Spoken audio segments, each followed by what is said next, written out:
En primer lugar, ¿cómo pensás que afecta este acuerdo a los trabajadores y las trabajadoras estatales? ¿Cómo fue, cómo lo percibieron, cómo lo recibieron?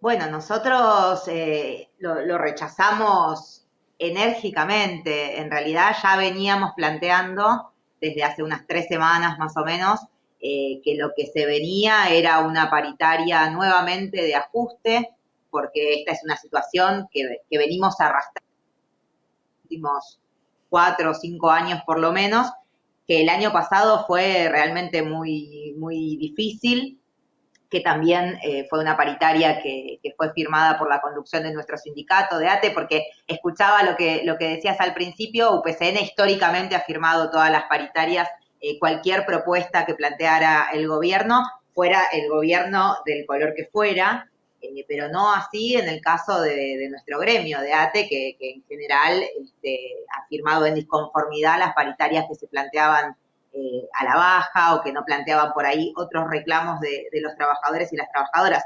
En este caso, por segunda vez consecutiva, se firma además sin consultar para nada a los trabajadores y a las trabajadoras del Estado. No ha habido asambleas, no ha habido plenarios de delegados y delegadas, instancias, digamos, de deliberación de la más básica democracia sindical, como para ver si efectivamente el conjunto de los trabajadores y las trabajadoras del Estado queríamos efectivamente aceptar esta propuesta. Esta propuesta no solo es un problema económico, aunque económicamente es gravísimo. Nosotros llevamos ya desde el 2015 para acá una pérdida en nuestro salario del 42%. Es el cálculo que hicieron nuestros compañeros y compañeras del INDEC. Realmente es muchísimo y por eso estábamos exigiendo, entre otras demandas, que esta paritaria incluyera una recomposición salarial de emergencia de un 40%, como para efectivamente recuperar lo perdido, y que luego pudiéramos discutir, digamos, lo que era el porcentaje de 2021 en relación con la inflación real. Esto no contempla ni la pérdida acumulada, ni mucho menos le empata ni siquiera a la inflación de este año. Y lo más grave es que los trabajadores y las trabajadoras del Estado que llevamos como esta acumulación de pérdida salarial tan grande, la inmensa mayoría de nuestros compañeros y compañeras están por debajo de la línea de la pobreza. El INDEC, o sea, el propio gobierno la calcula en alrededor de 60.000 pesos y nuestros compañeros y compañeras del Estado están ganando en los tramos más bajos 40.000.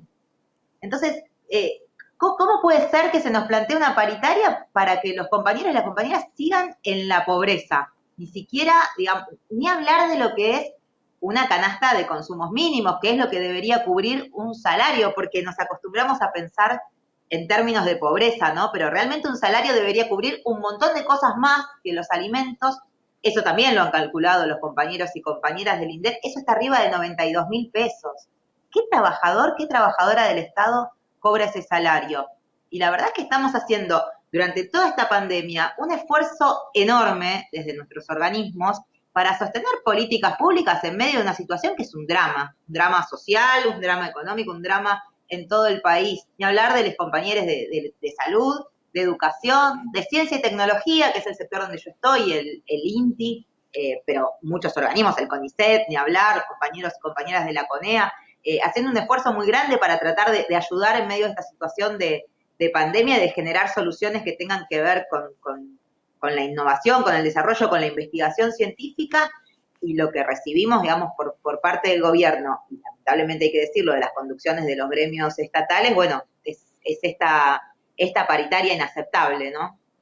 Giselle, en este momento en el que muchos trabajadores y trabajadoras del Estado están poniendo el cuerpo, donde el papel del Estado ha sido revalorizado por su presencia por la sociedad, ¿qué perciben, qué pueden expresar al respecto de esta propuesta en términos de cifras, ¿no? Digamos, por un lado se revaloriza a los trabajadores del Estado, que de paso puedes hacernos una breve descripción en qué ámbitos se desempeñan la mayoría de los trabajadores y trabajadoras del Estado. ¿Cómo recibieron esto?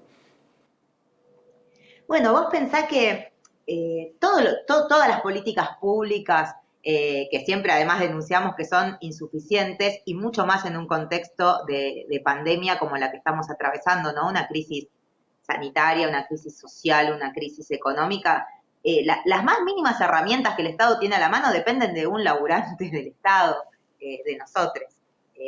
Yo particularmente trabajo en INTI, desde el principio nos pusimos a trabajar, qué sé yo, no sé, desde termómetros o kits o formas de detección del virus, pero te puedo hablar de compañeros y compañeras de desarrollo social, el laburo enorme que están haciendo en función de lo que es una crisis social que tiene que ver con el empobrecimiento, ¿no? de enormes masas de trabajadores y de trabajadoras, bueno, compañeros y compañeras, todos los ministerios, el Ministerio de Salud, los propios trabajadores y trabajadoras auxiliares de la educación, lo que ha significado, digamos, nuestros compañeros y compañeras que han muerto en esta pandemia por haber sido considerados esenciales y por haber sido obligados a trabajar en condiciones que no garantizaban la seguridad para ellos, para ellas ni para sus familias y que los estamos lamentando todos los días. Entonces, hay una disociación muy grande entre un discurso que supuestamente reivindica el papel del Estado,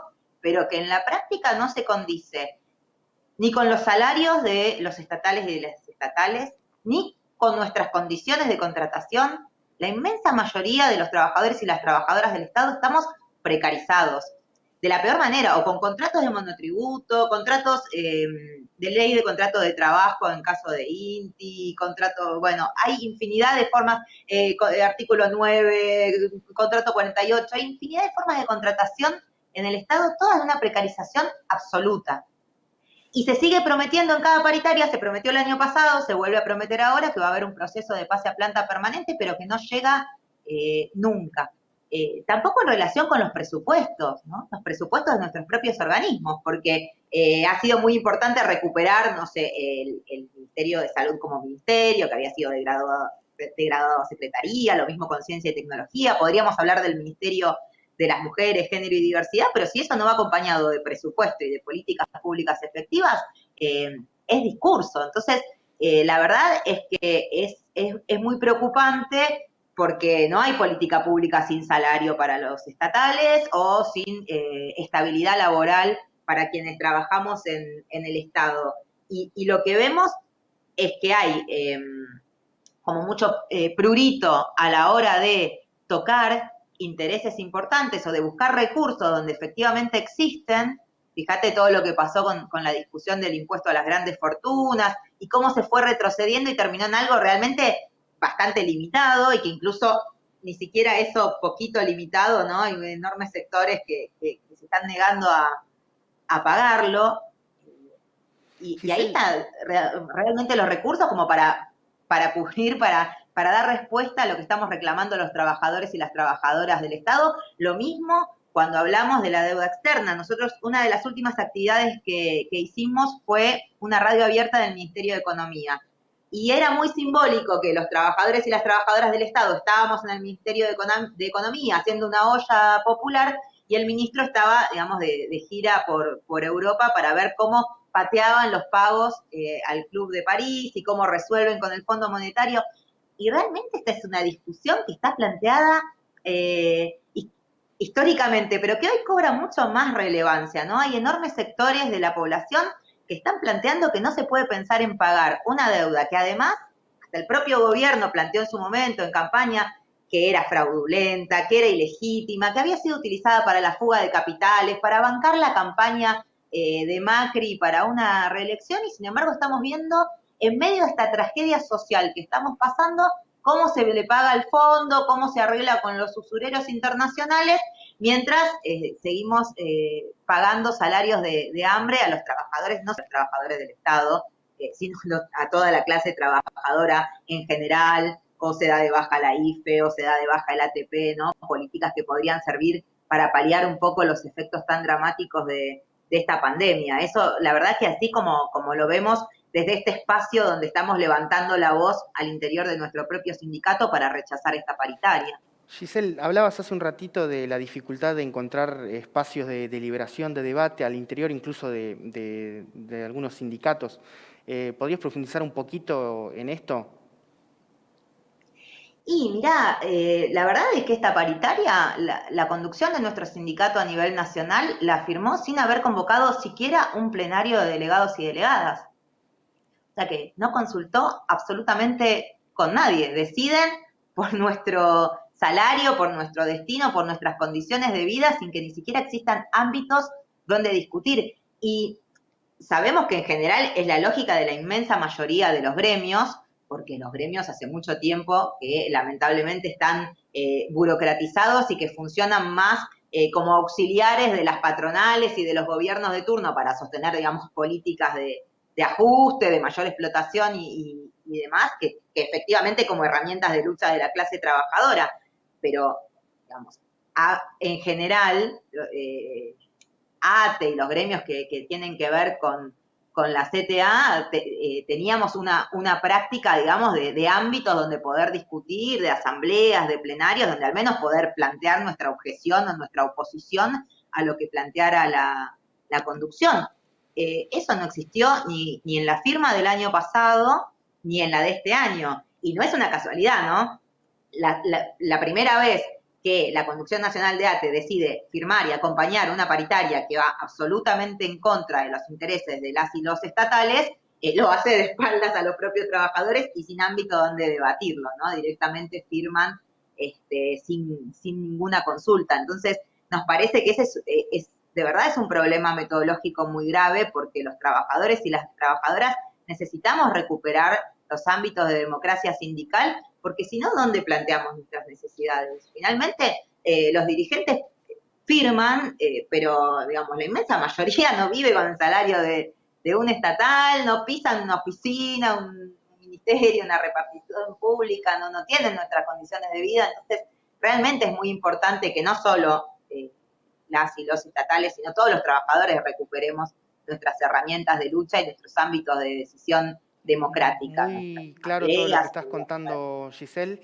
A modo de conclusión y para reforzar todo lo que decías, ¿podrías repasar cuáles son las principales demandas de ustedes y qué medidas, qué acciones piensan tomar para visibilizar este rechazo que nos contabas a lo largo de la entrevista? Bueno, nosotros veníamos exigiendo, como te decía al principio, un 40% aumento de emergencia para recomponer lo perdido y una cláusula gatillo, no una cláusula de revisión, como dice el acuerdo, que es una trampa que parece que fuera lo mismo, pero no es, porque revisar, digamos, nos juntamos a revisar y vemos, cláusula gatillo es que efectivamente haya una indexación acorde a la inflación del salario. Muy importante, exigimos el pase a planta permanente de todos los trabajadores y trabajadoras del Estado, sin dilación, sin esos concursos burocráticos eternos. No puede ser, o sea, la ley de empleo público prevé que un trabajador, una trabajadora del Estado, al año de estar en su puesto de trabajo, tiene que pasar a la planta permanente. En el INTI, por ejemplo, tenemos compañeros con 30 años de contrato, o sea, es una situación de ilegalidad absoluta y el pase a planta permanente tiene que ser efectivo y ya. Tiene que vacunarse a los compañeros y compañeras que están siendo declarados esenciales.